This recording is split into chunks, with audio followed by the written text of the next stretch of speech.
On the night of October 23rd, 1856, in Halifax County, Virginia, something happened that no one in the South could ever explain.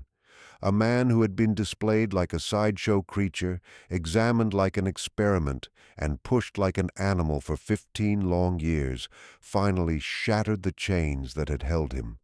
Truly shattered them. Goliath stood 7 feet 6 inches tall.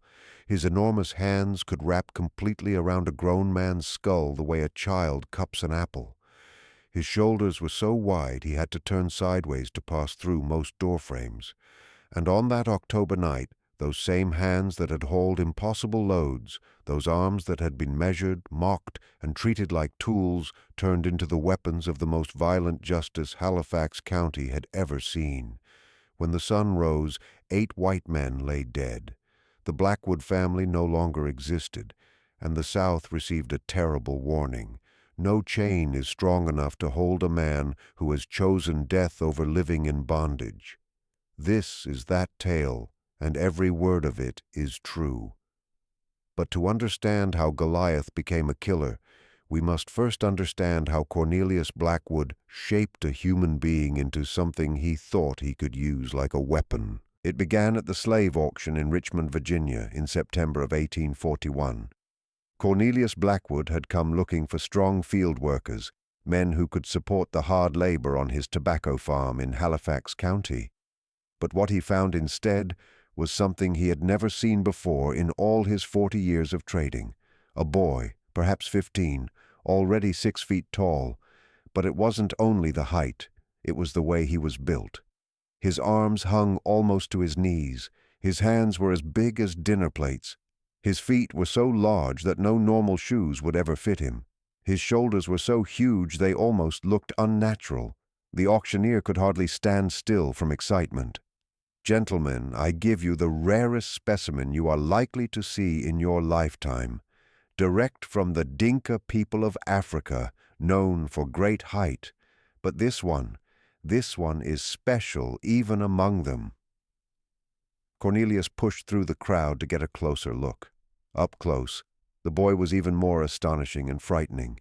His dark, aware eyes studied everything, watching each white face and measuring every gesture. "Can he work?" Cornelius called out. "Work? This one can do the labor of 3 men," the auctioneer shouted. "I watched him carry 600 pounds across a warehouse floor. 600, and he did not struggle." The bidding opened at $3,000, already a huge price for one enslaved person. Cornelius went to 3,500. A wealthy owner from South Carolina offered 4,000. Cornelius answered with 4,500. The man from South Carolina shook his head and stepped back. Too high a cost for him. Sold to Mr. Cornelius Blackwood of Halifax County for $4,500. It was the most money Cornelius had ever spent on one enslaved person. But as he looked at those huge hands and that towering size, he was already planning. This wasn't just a worker. This was an opportunity, an investment, something that could make him far richer than field hands ever would. The boy knew almost no English when he reached the Blackwood plantation, only a few scattered words he had learned on the horrific trip across the ocean. His real name was something Cornelius could not pronounce, full of sounds and tones that were beautiful in their own way, but strange to Cornelius. So he gave him a new name. A joke, really, a mocking Bible reference. "You're Goliath now," he said at the dinner table that first evening, making his wife and 2 grown sons laugh. "The great giant killed by a tiny shepherd boy. Fitting, don't you all think?" Goliath, the name the boy would carry until the end, stood silently in the corner of the dining room. His head nearly brushed the ceiling. The house servants stared at him with fear, unsure what he even was. Jacob, the youngest of Cornelius's sons, tossed a piece of bread at Goliath's feet. "Pick that up, giant.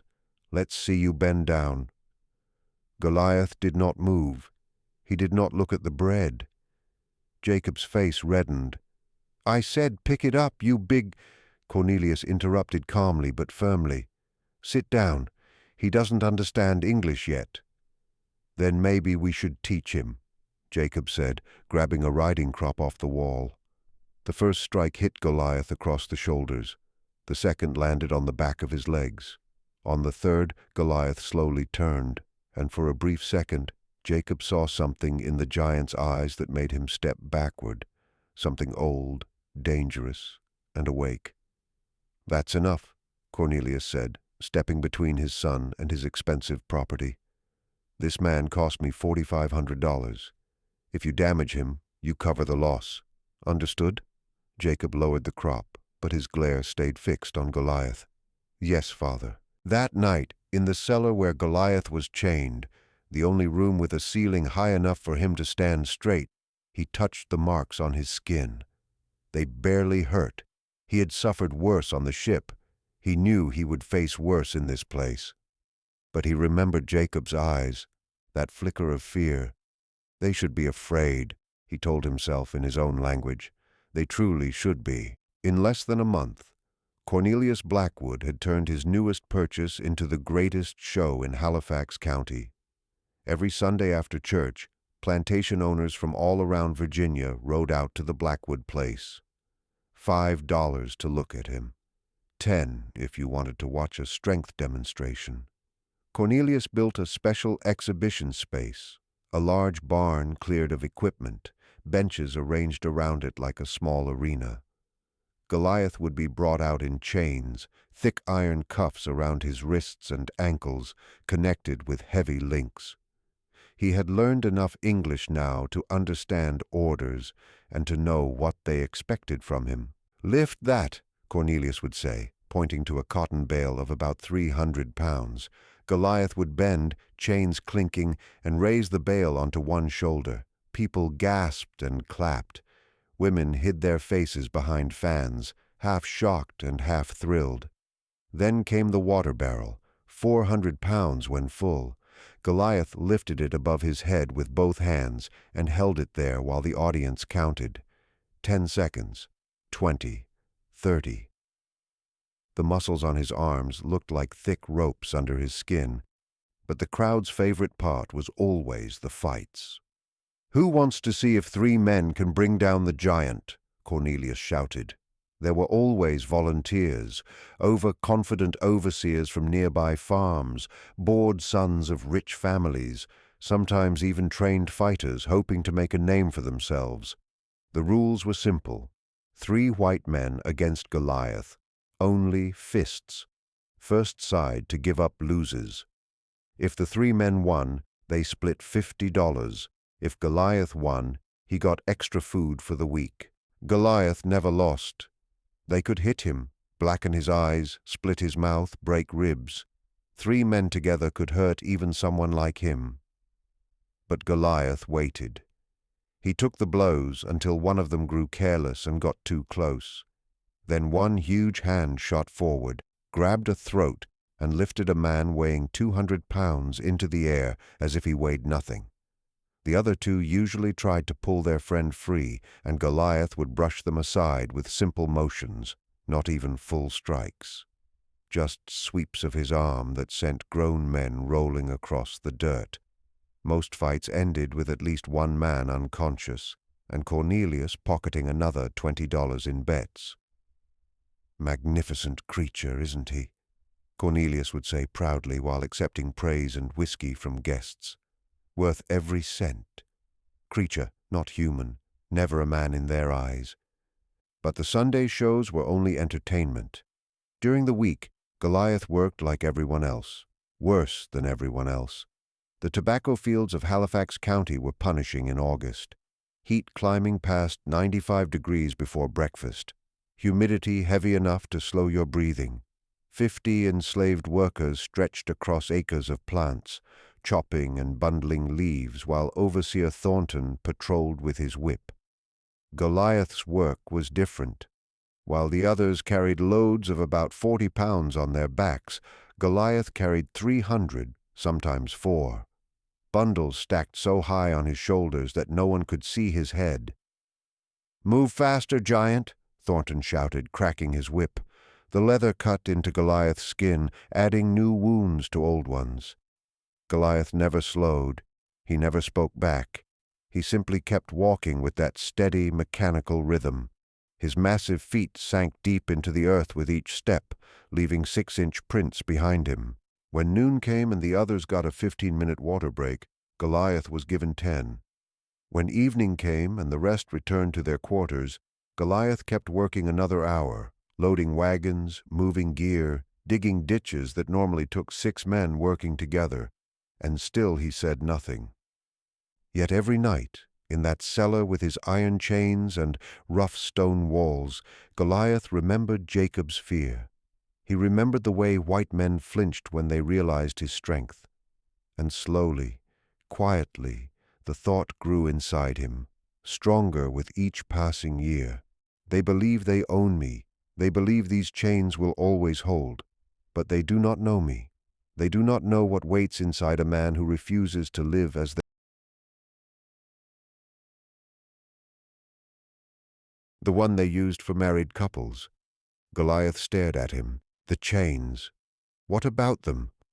Will I still be chained at night? Cornelius thought this over. Goliath had been a mortal slave for 12 years, never caused trouble, never tried to run. The chains were more for show, a warning for visitors, a kind of theater. Fine, Cornelius said. No chains in the cabin. But if you try to run, I'll sell your wife to the farthest plantation I can find. Understood? Understood. That night, for the first time in 12 long years, Goliath slept without iron around his wrists or ankles. Naomi lay beside him, her small body pressed close to his huge frame, her breathing slow and soft. He stayed awake for hours, one arm around her, staring at the cabin ceiling. This, he thought, this is what freedom feels like. Even if he was still a slave, this moment was freedom. He should have known it would not last. By 1856, Goliath and Naomi had been together for 3 years. No child yet, which annoyed Master Blackwood, but he was patient. These things took time. What Blackwood did not know was that Naomi had been using herbs to stop pregnancy, old remedies from her grandmother, wild carrot seeds, rue leaves. She took them every day in secret. "I will not bring a child into this," she told Goliath one night. "I will not give them another life to sell." Goliath understood, but a piece of him, a deep hurting part, wanted a child anyway, wanted something that belonged to him in a world where he owned nothing. In August of 1856, the herbs stopped working, or maybe Naomi stopped taking them. Goliath never asked which. All he knew was that one morning she woke up, ran outside, threw up, then turned to him smiling through tears. I think I'm pregnant." Goliath felt something shift in his chest, not break, open, like a door he had kept locked suddenly swinging wide. "Pregnant," he repeated. "I'm sorry," she whispered. "I tried to—" He kissed her gently, careful not to hurt her with his strength. "Don't apologize, never apologize for this." For 3 months they kept it quiet. Naomi wore loose dresses and stayed away from Mistress Constance's sharp eyes. But by October it could not be hidden any more. Mistress Constance noticed first. "Girl, are you with child?" Naomi hesitated, then nodded. "Well, it's about time. The master will be pleased. Tell him at dinner tonight." That evening, as Naomi served roasted duck and sweet potatoes, she softly told Master Blackwood she was expecting. His face lit up with that terrible smile Goliath feared. "Excellent, at last. We'll see if you breed true to his size. If this child comes out a giant, I'll have a proper breeding pair. Do you know how much that could be worth?" Standing silently in the corner, Goliath felt that opening in his chest widen, not in a good way now, a dangerous way. 3 days later, Marcus Doyle arrived at Blackwood Plantation. Doyle was a slave trader, one of the most successful in Virginia. He dealt in special merchandise, the kind that brought high prices. Beautiful women for plantation ladies, strong men for harsh labor, companions, and sometimes pregnant women. There was demand, Doyle explained to Cornelius, as they smoked cigars and drank whiskey, for pregnant slaves with interesting traits. Those rich folks in New Orleans? They're bored with the usual breeding programs. They want oddities, rare mixes. Your giant's woman, she's what, 5 feet, 5'2"? Cornelius confirmed. Perfect. And she's carrying his child. That's a scientific curiosity right there. Half giant, half regular. There are doctors in Louisiana who'd pay— Doyle paused dramatically. $3,000 for her. Cornelius's eyebrows rose. 3,000? I paid 800. That was before she held giant seed, Doyle said. Now she's rare. One of a kind. But if she gives birth here, maybe you get 5,000. Maybe. Might come out normal-sized. Might die. She might die, too. Small women can't always deliver big babies. High death rate. Bird in hand, Cornelius. 3,000 now, or maybe 5,000 a year and a half from now, with a lot of risk. Cornelius swirled his drink. When would you take her? I leave for New Orleans the day after tomorrow. She'd come with me. I'll think on it, Cornelius said. That night, Cornelius did his math. 3,000 right now, certain, or maybe 5,000 later. If the baby lived, if Naomi lived, if everything went right. Too much risk. He made his choice. He found Goliath in the tobacco barn, loading cured leaves onto a wagon. I've sold your wife, Cornelius said plainly. No softness in his voice, no warning. Goliath froze. The heavy load in his hands slipped and crashed to the ground. What? Marcus Doyle made an excellent offer. She leaves tomorrow morning. No.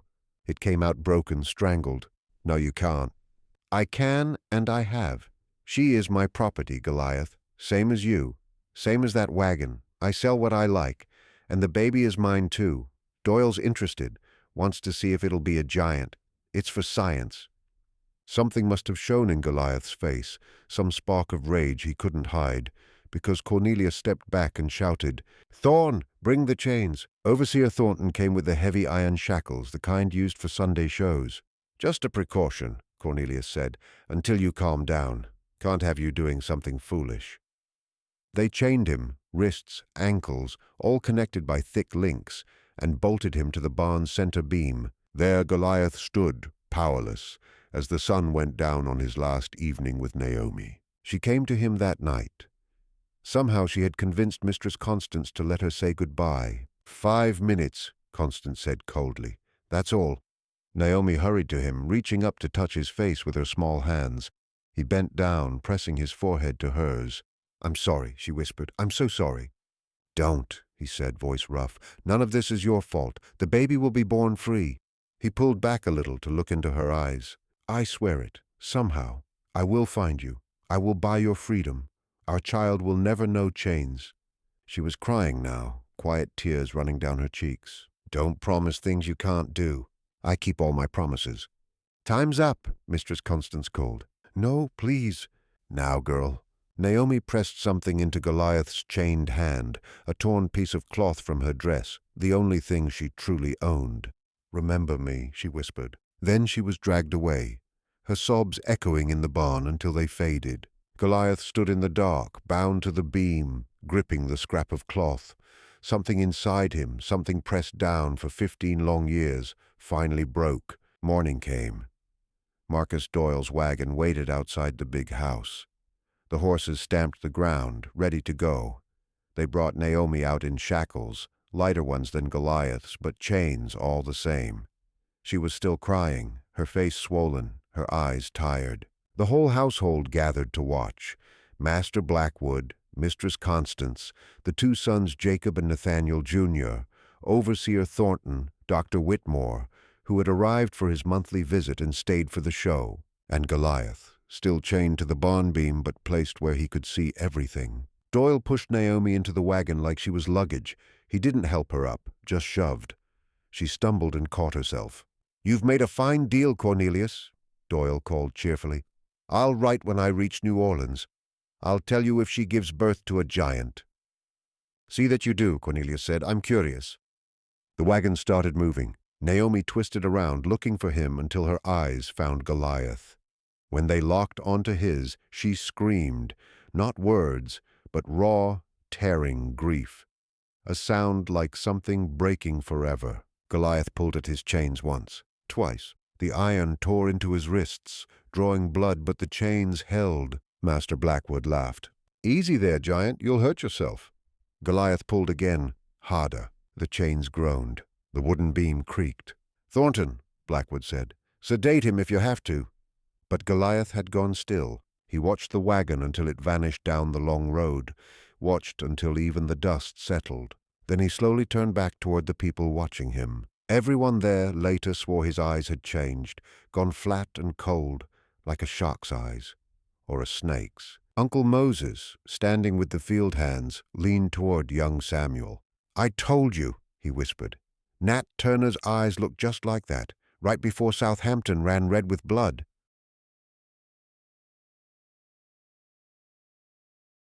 And soon they kept Goliath chained for a week after Naomi was taken away. No work, just locked in the barn with barely enough food and water to survive. Cornelius wanted to make sure his anger passed before trusting him back in the fields. On the 8th day, Overseer Thornton came to release him.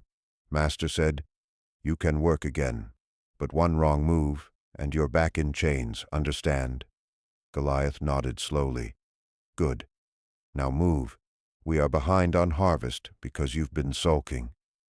Thornton unlocked the shackles and stepped back quickly. Old habit. Something felt different about Goliath this morning, something in the way he moved, too calm, too careful. "Get yourself cleaned up," Thornton ordered, "then report to the tobacco fields." Goliath walked to the water trough outside the barn and washed the grime of the week off his face and arms. As he did, he noticed something he had never really looked at before. The blacksmith shop was only 30 yards away. Through the open door, he could see Josiah working the forge, shaping horseshoes, and hanging on the wall just inside the entrance. Tools, hammers, chisels, cutting instruments, and weapons. For 15 years, Goliath had walked past that shop every day and never once paid attention to it. Why would he? He was property, obedient, broken. But now his mind cataloged everything, the layout, the contents, the possibilities. Move. Thornton cracked his whip near Goliath's feet. Goliath moved. But as he walked toward the tobacco fields, his eyes tracked every detail of the plantation. Things he had never noticed or cared about before. The big house had 3 doors. The front door was always locked at night, but the kitchen door, the one the house slaves used, stayed open until 10 p.m. Overseer Thornton made his rounds every morning at 5:30, always starting at the slave quarters and moving clockwise around the property, always alone for that first hour. Master Blackwood kept a rifle in his study and a pistol in his bedroom, but he wasn't a good shot. Goliath had overheard him complaining about missing a deer at 20 yards.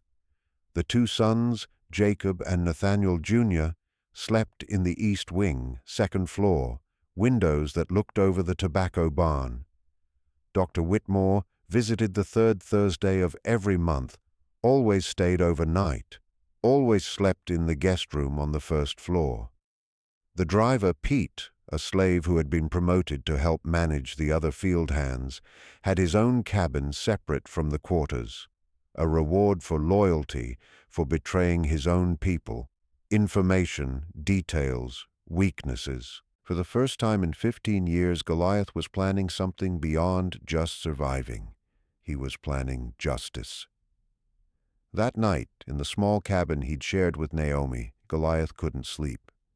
The space felt huge without her, empty, haunted by memories of her laughter, her breathing, the way she'd curl against him as if she wanted to disappear into his warmth. He sat on the floor. The bed was too small for him anyway, and he had only used it because Naomi liked softness and thought it was comfortable. 3 months until Naomi would give birth. 3 months until he'd never see his child. 3 months of Master Blackwood profiting from their suffering. No, the thought came clear and sharp as a knife. No more waiting, no more hoping, no more believing that good behavior could earn him anything other than more chains. He had been patient for 15 years, model slave, perfect property, and where had it gotten him? his wife sold, his child stolen before birth, his body studied and displayed like some circus freak. Goliath reached under the floorboard where he had hidden Naomi's cloth, pulled it out, pressed it to his face. Her scent was already fading. "I promised you," he whispered to the empty cabin. "I promised our child would be born free, and I keep my promises. But how?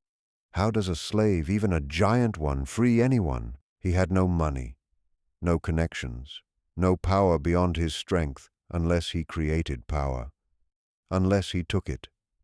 The thought should have terrified him, should have sent him running to Master Blackwood to confess his dark thoughts before they became actions.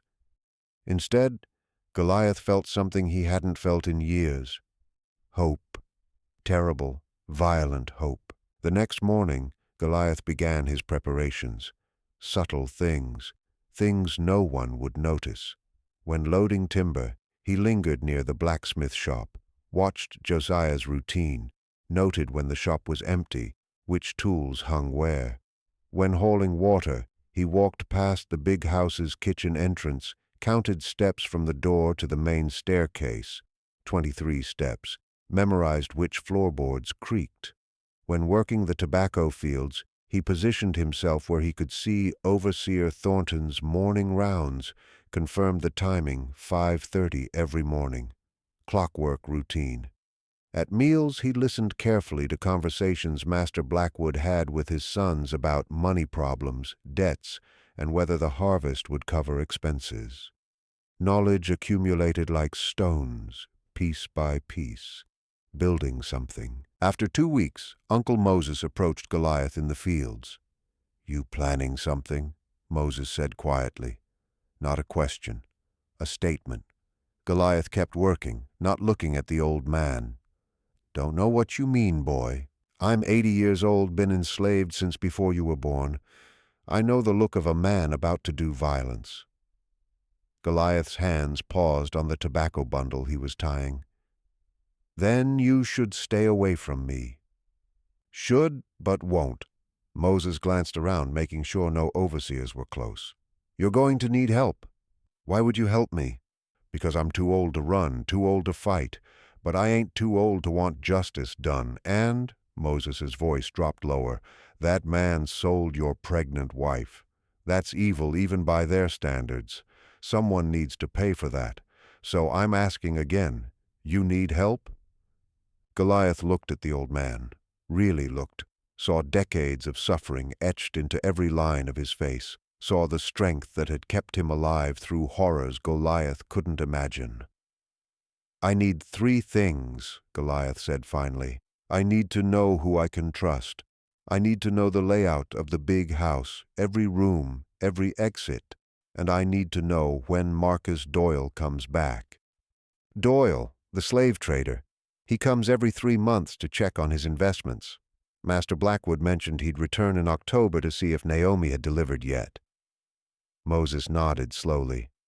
"So, you planning to wait until he's here? Kill all of them at once?" "Yes. That's bold. That's Nat Turner bold. You know what happened to him? They caught him, hanged him. I know. I killed 57 white people first. 57. Showed the South they should fear us. They are afraid, aren't they? Not just of escapes, not of small rebellions. They're afraid we remember we outnumber them, that together we are stronger. And you think you can make them afraid? I think I can make Halifax County never sleep peacefully again." Moses was quiet for a long moment. Then he smiled again, a terrible, joyous expression. "All right, then. Let me tell you who you can trust." Over the next 2 months, Goliath built his team carefully.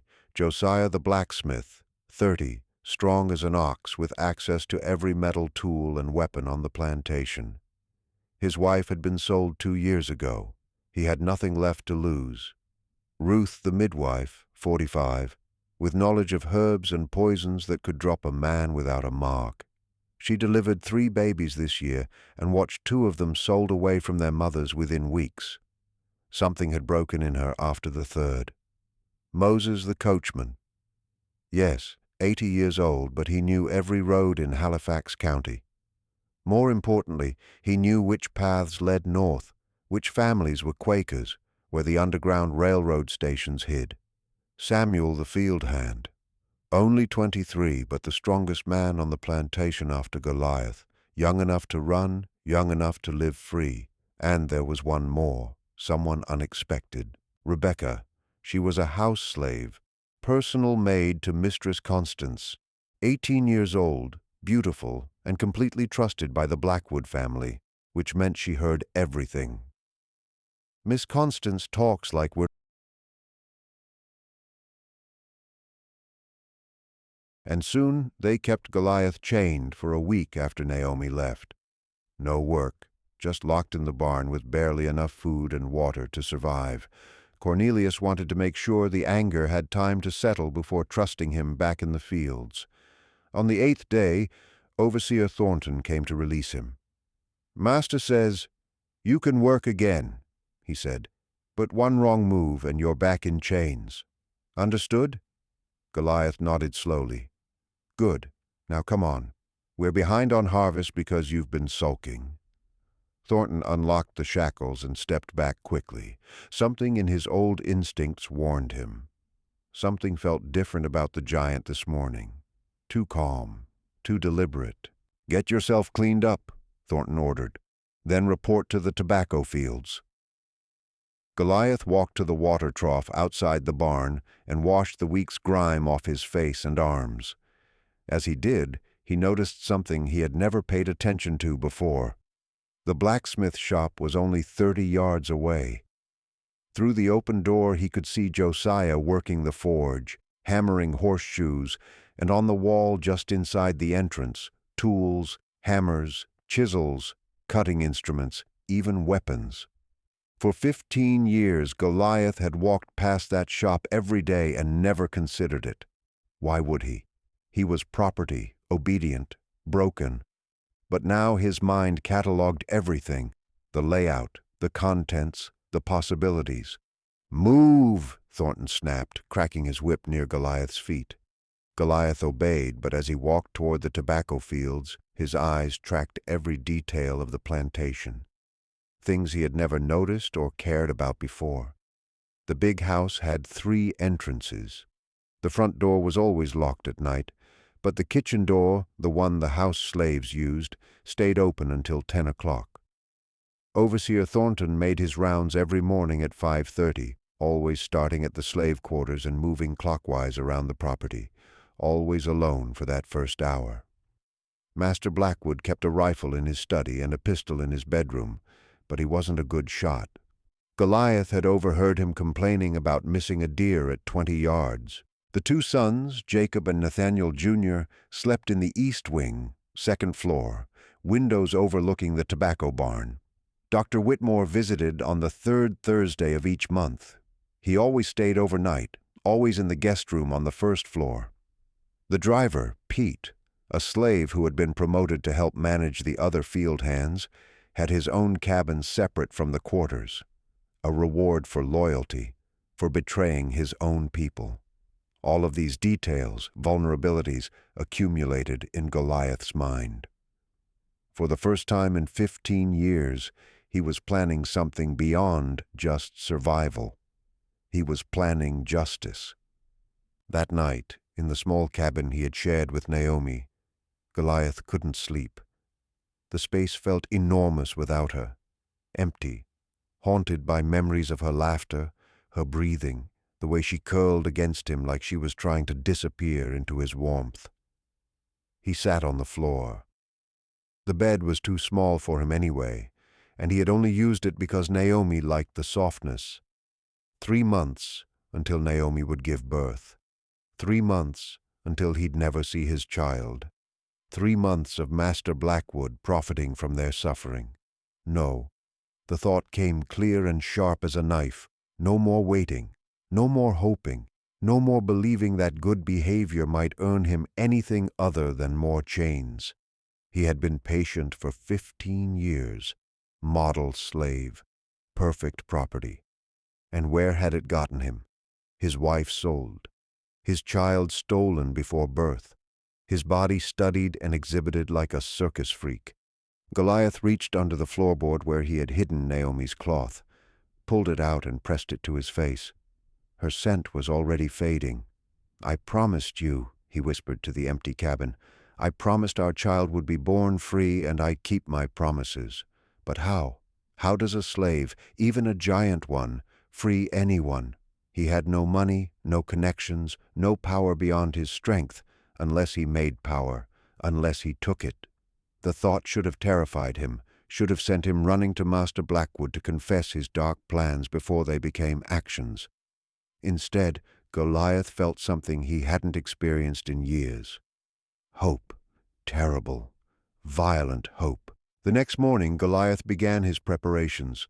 Subtle actions, things no one would notice. When loading timber, he lingered near the blacksmith shop, observing Josiah's routine, noting when the shop was empty, what tools hung where. When hauling water, he walked past the big house's kitchen entrance, counted steps from the door to the main staircase, 23 steps, memorized which boards creaked. When working the tobacco fields, he positioned himself where he could see Overseer Thornton's morning rounds, confirming the timing 5:30 every morning. Clockwork regular. At meals, he listened, really listened, to the conversations Master Blackwood had with his sons about money troubles, debts, the upcoming harvest, whether it would be enough to cover expenses. Knowledge accumulated like stones, piece by piece, building something. After 2 weeks, Uncle Moses approached Goliath in the fields. "You planning something?" Moses said quietly. Not a question, a statement. Goliath kept working, not looking at the old man. "Don't know what you mean, boy." Moses spoke. "I'm 80 years old. Been enslaved since before you were born. I know the look of a man about to do violence." Goliath paused while tying off a tobacco bundle. "Then you should stay away from me." "Should, but won't," Moses said, glancing around to make sure no overseers were close. "You're going to need help." "Why would you help me?" Goliath asked. "Because I'm too old to run, too old to fight, but I ain't too old to want to see justice done." His voice dropped lower. "That man sold your pregnant wife. That's evil even by their standards. Someone needs to pay for that. If I tell you what I'm planning and we're caught, they'll torture me, kill me." "I know," Moses said with a grin, showing gaps where teeth used to be. "I'm 80 and been whipped more times than you got scars. Ain't nothing they can do to me worse than what I already lived through. So I'm asking again, do you need help?" Goliath looked at the old man. Really looked. Saw decades of suffering etched into every line of his face. Saw the strength that had kept him alive through horrors Goliath couldn't imagine. "I need 3 things," Goliath said finally. "I need to know who I can trust. I need to know the layout of the big house, every room, every exit. And I need to know when Marcus Doyle comes back." Doyle, the slave trader, came through every 3 months to check his investments. Master Blackwood had mentioned he would return in October to see if Naomi had delivered yet. Moses nodded slowly. "So you're planning to wait until he's here, kill all of them at once?" "Yes," Goliath said, bold.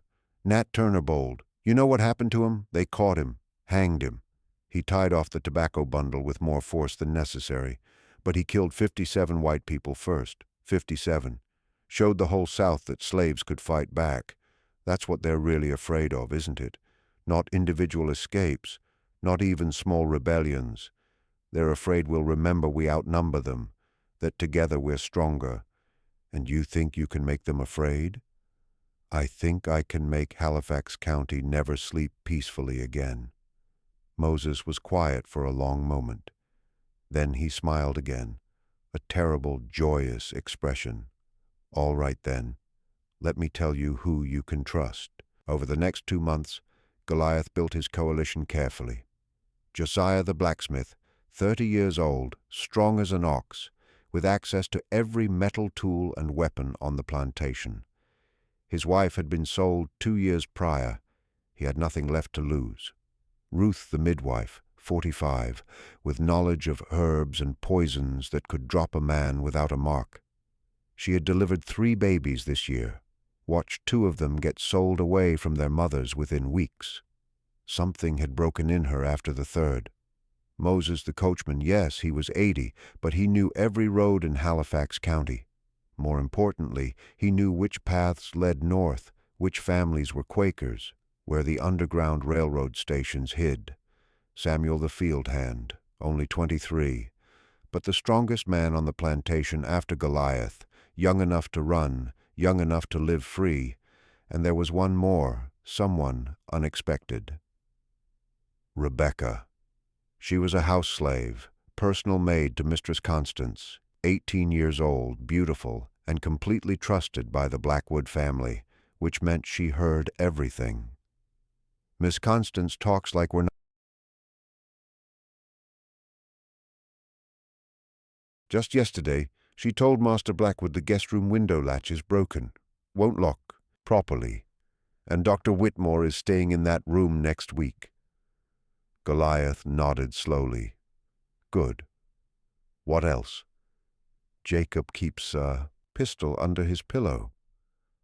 Nathaniel Jr. doesn't. Overseer Thornton sleeps with his door unlocked, drunk most nights by 1000 p.m. And Master Blackwood. Rebecca's face hardened. Rifle in the study, loaded. Pistol in his bedroom drawer. He checks both every night before bed. Paranoid, especially after what happened at the Harrison plantation. What happened there 2 weeks ago? Kitchen fire killed the master and his wife. Sheriff thinks it was an accident, but Rebecca paused meaningfully. The slaves were freed when the property was sold to pay debts. Convenient accident, don't you think? Uncle Moses chuckled.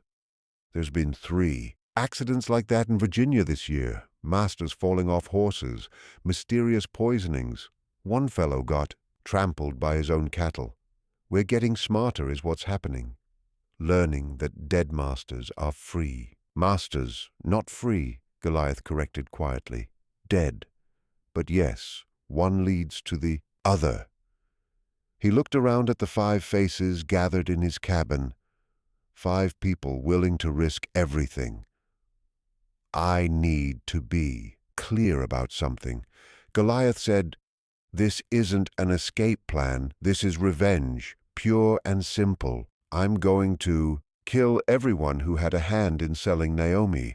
That means Master Blackwood, Mistress Constance, the sons, Overseer Thornton, Dr. Whitmore, Driver Pete, and, when Marcus Doyle returns him especially, 8 people. Samuel said 8, in one night. In one night after that we run head north. Moses knows the routes, but the killing comes first. That's non-negotiable. Rebecca spoke up, her voice soft but firm. Miss Constance once slapped me so hard I couldn't hear out of my left ear for a week because I put too much sugar in her tea. Too much sugar. She looked at Goliath. I want in. All the way in. I watched Master Blackwood sell my wife. Josiah added, told me I should thank him because she was difficult, and now I could have a better woman. I want him dead. My daughter was 6 when they sold her, Ruth said quietly. 6 ripped her out of my arms, screaming. Master Blackwood's father did that. But the son is just as evil. I'll help any way I can. Samuel and Moses just nodded. Then we're agreed, Goliath said. October 23rd, the night of the harvest. Celebration. Master Blackwood always drinks heavy that night. The whole house will be drunk and careless. That's in 3 weeks, Rebecca noted. 3 weeks, Goliath confirmed. 3 weeks to prepare, to gather what we need to plan every detail. Because we only get one chance at this. If we fail, we die, Moses finished. But if we succeed, 8 monsters die with us. Fair trade, the others echoed. The preparations were meticulous. Josiah worked the forge every day, but certain items disappeared into hidden corners. A knife here, a small axe there, chains that had broken and needed replacing. Instead of melting them down, he hid them. Weapons, tools, anything that could be used to kill. Ruth gathered herbs on her weekly foraging trips. Oleander from the ornamental gardens, hemlock from the creek beds, Jim's seeds. From the fields, nothing overtly suspicious. Midwives needed herbs for healing, but the quantities she collected were far more than medical necessity required. Rebecca mapped the big house in her mind, every room, every window, every squeaking floorboard. She noted Master Blackwood's bedtime routine. Always midnight, always the same pattern. Check the doors, check the weapons. One last glass of bourbon, then upstairs. Moses studied the patrol patterns of the county slave catchers. They made rounds every 3 days checking plantations for runaways. Their next visit would be October 21st, 2 days before the planned uprising. Perfect timing. Samuel did what he did best, worked hard, kept his head down, and prepared his body. He was the backup. If Goliath fell, Samuel would need to finish the job.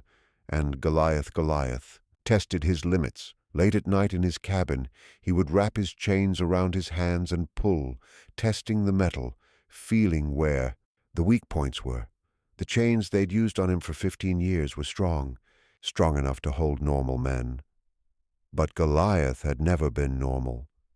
On the first night of testing, he pulled until his hands bled and the links groaned, but held. On the 5th night, one link cracked just slightly, a hairline. Fracture invisible unless you knew where to look. On the 10th night, that link snapped. Goliath stared at the broken chain in his hands, felt its weight, its potential.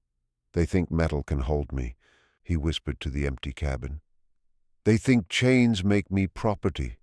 They're about to learn different," he practiced, with the broken chain, how to swing it for maximum impact, how to wrap it around a throat, how to use 20 pounds of iron as a weapon instead of a restraint over and over until his muscles memorized every motion until the chain became an extension of his arm.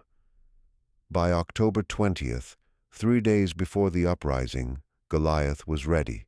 But fate, as always, had other plans.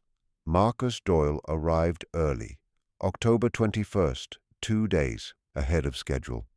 His wagon rolled up to Blackwood Plantation at 3 in the afternoon, dust trailing behind it. Goliath was in the tobacco fields when he heard the commotion, voices raised in greeting.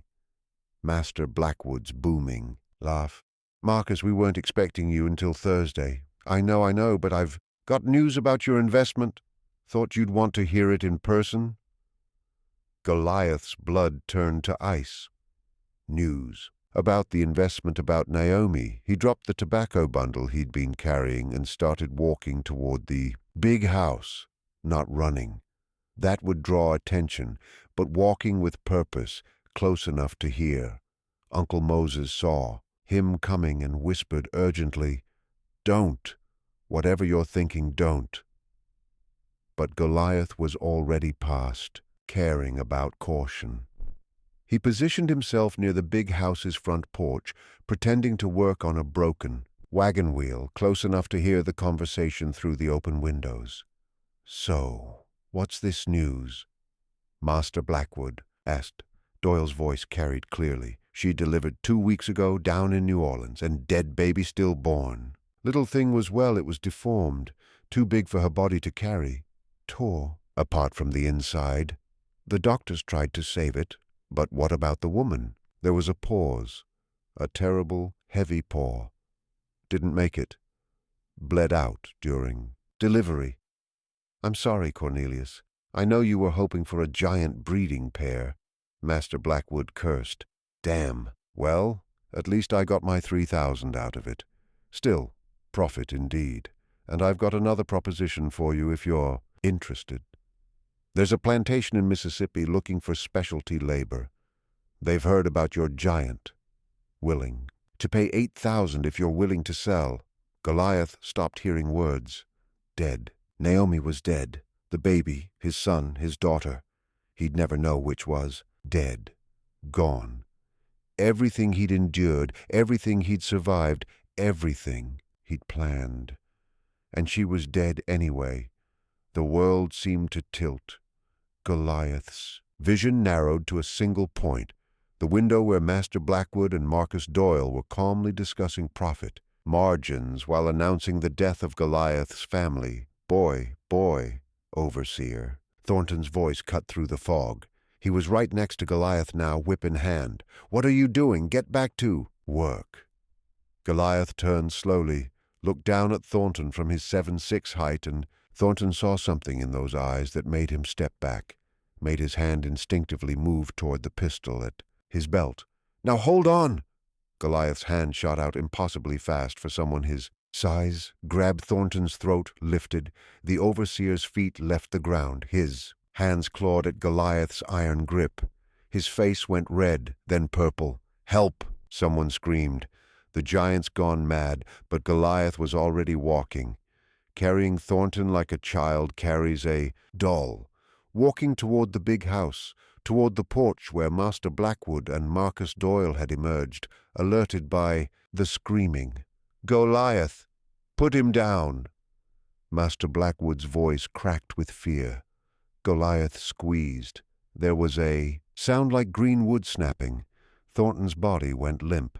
Goliath dropped the corpse and kept walking. Master Blackwood fumbled for the pistol at his belt, raised it with shaking hands. Stop! I'll shoot! I swear I'll... The gun went off. The bullet caught Goliath in the shoulder, punched through muscle, broke bone. Goliath barely slowed. Master Blackwood fired again. This one hit Goliath's chest just left of center. Goliath stumbled, dropped to one knee, but he didn't fall. Blood ran down his torso, soaking his shirt. His breathing was labored, but when he looked up at Master Blackwood, his eyes were clear, focused, filled with a hatred so pure it seemed to physically radiate. You sold my wife, Goliath said, his voice a rumble like distant thunder. My child for profit, your property. They were property. I can sell what I own. Goliath stood. The movement should have been impossible with 2 bullet wounds, but he stood anyway. Then, let me show you what property can do, he charged. Master Blackwood emptied the pistol. 3 more shots. 2 missed. 1 hit Goliath's leg. Didn't matter. Goliath hit the porch at full speed. Tutted 23. Steps he'd counted before. He'd planned to sneak up them at night, silent and careful. Instead, he crashed through the front door. And in choosing death, he showed all of us how to live. Today, Halifax County doesn't speak much about Goliath. The official records call the incident a tragic slave rebellion, resulting in 8 deaths and significant property damage. Property damage, as if humans could be property, as if murder could be damage. But in the black communities of Virginia, the story is still told, passed down from generation to generation, embellished and mythologized at times, but the core truth remains. A man stolen from Africa, displayed like an animal in a circus, tortured in the name of science, forced to work like a beast, his wife sold away, his child killed before birth, and when he had endured all he could, he broke his chains, killed 8 men in one night, led 50 slaves to freedom, and when an army came to stop him, he stood alone and fought until his last breath. They called him Goliath, the giant who falls. But he never truly fell. Even now, over 160 years later, his name is still spoken, his story is still told, and every time someone hears it and truly listens, they learn the same lesson Goliath taught Halifax County that October night.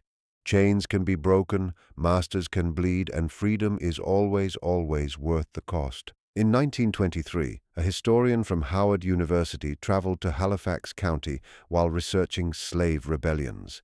He interviewed descendants of people who had been enslaved on nearby plantations, people whose grandparents had witnessed the aftermath of that October night. One woman, 93 years old, told him this. "My grandmother was a house slave on the Morrison place, 2 miles from Blackwood Plantation," she said. "The morning after, we could see smoke rising from where the big house had been. Master Morrison gathered all his slaves, maybe 40 of us, and told us what happened. A slave named Goliath killed his master and 7 others," she said, "then led a rebellion. They're hunting him now, and anyone who helps runaways will be hanged with them." He meant it as a warning, as fear. But my grandmother said, when she looked at the other slaves, she didn't see fear. She saw something else, something Master Morrison could never understand because he'd never felt it: hope. That night, 3 slaves from Morrison Plantation ran away, disappearing into the darkness. Master Morrison offered rewards, sent slave catchers, threatened the ones who stayed. Nobody talked. Nobody knew anything. Within a year, 5 more had vanished. By 1865, when freedom finally came, only half the original slaves remained. The rest had followed Goliath's example. My grandmother told me that Giant didn't just kill 8 white men. He killed the idea that we had to accept slavery. He showed us we could fight back, we could win, we could be free, even if it meant dying. Moses collapsed halfway through his speech, exhausted, dying. They carried him to a doctor, a black doctor, one of the first in Virginia. The doctor examined him, shook his head. His heart, worn down by years of strain, was failing. "He has days, maybe hours," they said. Moses smiled. "Good. I have lived long enough. I've seen slavery end. I've seen us walk free. That is more than most of my generation got." He died that night peacefully, in a bed instead of a field, a free man instead of property. Over 200 black people attended his funeral. They sang spirituals, the same songs slaves had used in code, to plan escapes, to preserve hope. And they sang a new song, a song that came from the mountains, from the maroon communities, from the freed people spreading across the South, the Ballad of Goliath.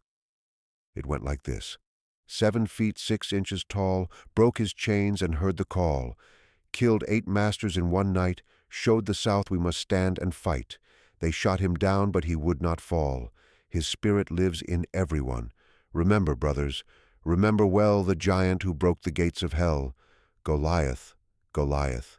Hear his name. Freedom's price is blood and fire. Goliath, Goliath. Stand tall when one man rises, breaks the wall.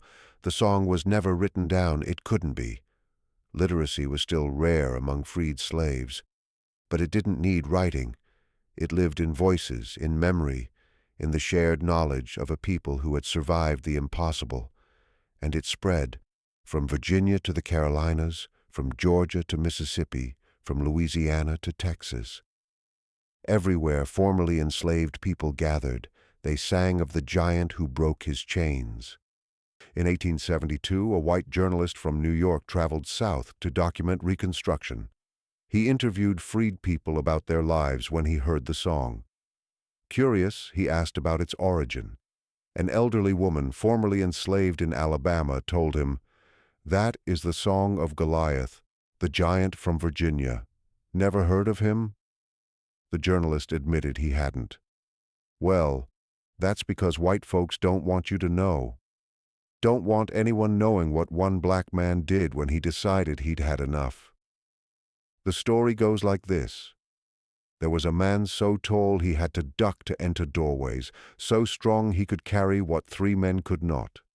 They bought him like you'd buy a horse, worked him like a mule.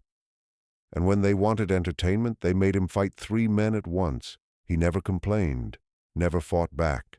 For 15 years, he was the perfect slave. Then they sold his pregnant wife, made her a breeding experiment. She died giving birth. The baby died too. And something in that giant just broke. He killed his master, killed the overseer, killed the doctor experimenting on him, killed the slave trader, killed 8 people in one night with nothing but his hands and a broken chain. Then he led every slave on that plantation to freedom. 50 people into the mountains. They lived free for 4 years while the militia hunted them. When they finally found him, he stood alone, giving the others time to escape. One man against 200 soldiers. They shot him 37 times. 37. And he still killed 20 of them before he died. Now tell me, sir, is that the action of property, of an animal, or is it the action of a man who would rather die free than live enslaved? The journalist wrote the story and sent it to his New York newspaper. They refused to publish it, calling it too dangerous. His editor said, "The South is rebuilding. Stories like this will only cause trouble." The journalist quit his job. Most copies were burned. In the South by angry whites who saw it as propaganda, in the North by people who wanted to forget the ugliness of slavery. But some survived, and in those survivors, Goliath's story continued to live. By the 1920s, Harlem was buzzing with the Renaissance. Black artists, writers, and musicians were reclaiming their own narratives, telling their stories in their own voices. Langston Hughes once heard the Ballad of Goliath in a speakeasy. He listened to an old man sing it with tears streaming down his face. Hughes approached him afterward and asked about the song. "My grandfather taught it to me," the old man said.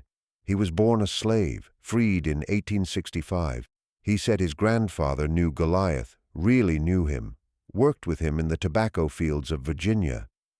Goliath wasn't just big. He was quiet, thoughtful, would sing these songs from Africa when he thought no one was listening. Beautiful songs, sad songs. My great-great-grandfather said everyone knew Goliath was different, special, but they thought his specialness was just his size, his strength.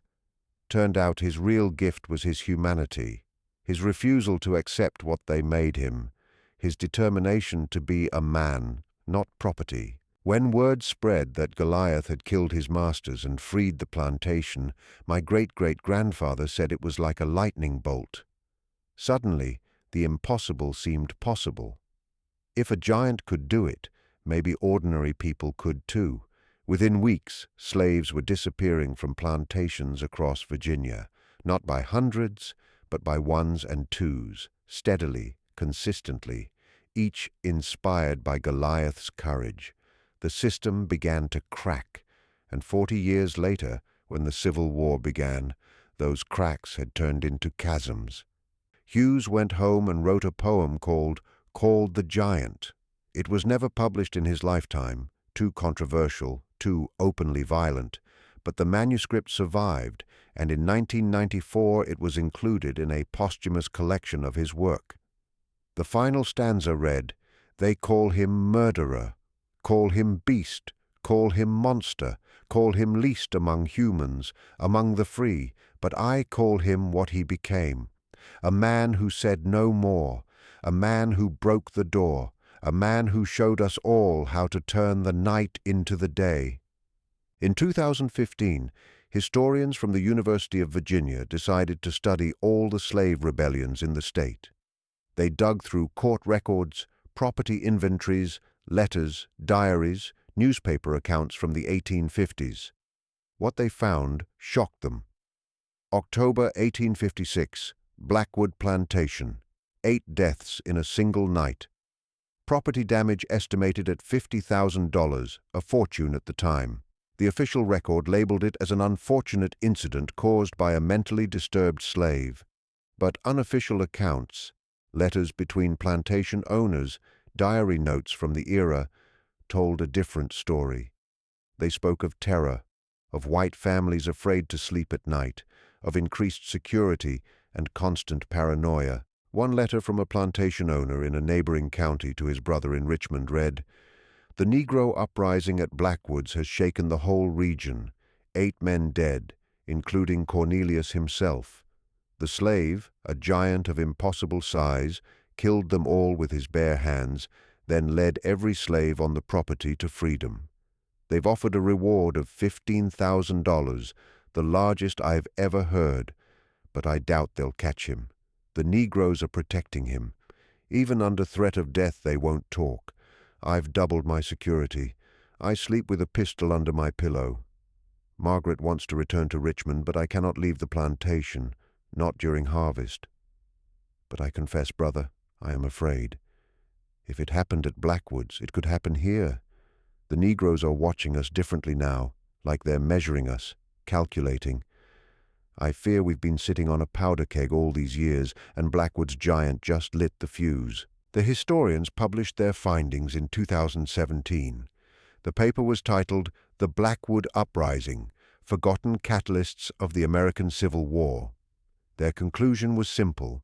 The big slave rebellions everyone knew about, Nat Turner, Denmark Vesey, Gabriel's Rebellion, weren't the only events that weakened the system.